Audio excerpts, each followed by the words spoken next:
Kaixo, egunon.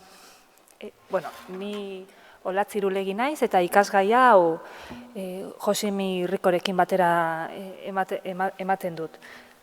Nik euskerako taldearen arduraduna naiz eta bera ingeleseko taldearena.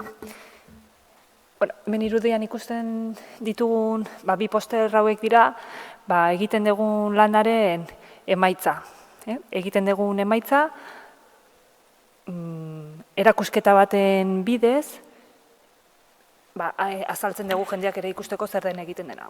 Gure helburu nagusia da, ez dakit ezagutzen ez zuten Sotoan dagoen Fab Laba, ez da makina ugari ditugu, 3D impresora batzuk, dauzkagu laserrarekin mozten diren makina batzuk, eta gure ideia da, zuek ezagutzea, behien da dagoen tresneria guztia, lagungarria izan daitekelako gero, batez ere gralean edo malean egingo dezuten maketa bat sortzeko, eta orduan, ideia da zuek ezagutzea, ze tresna dituzuen, horri ariketa etekinik handiena ateratzeko. Orduan, hemen ikusten ditugun posterretan, dituguna da, alde batean, eskubian dagoen posterrean ikusten da, buztinarekin egindako zelosia bat, eta bestean dagoena da, zementuarekin egindako beste pieza bat.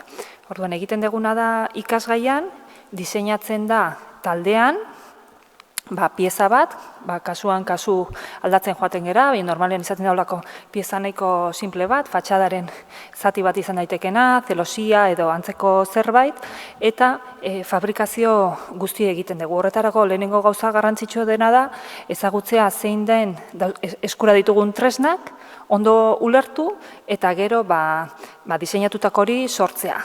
Prozesu guzti horretan, ondo ezagute behar da makina, ze gauza guztiak ezin dira egin, eta batzutan aurreikusi gabeko emaitza batzuk ere lortu daitezke.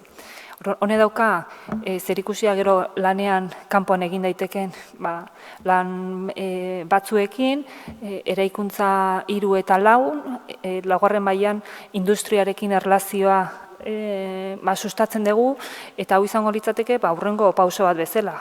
Eskolan dauzkagun tresnak ezagutu, eta horri, behin ezagututa, diseinu personalizatu bat edo egin dezakegu. Printzipioz hori izango litzateke helburu nagusia.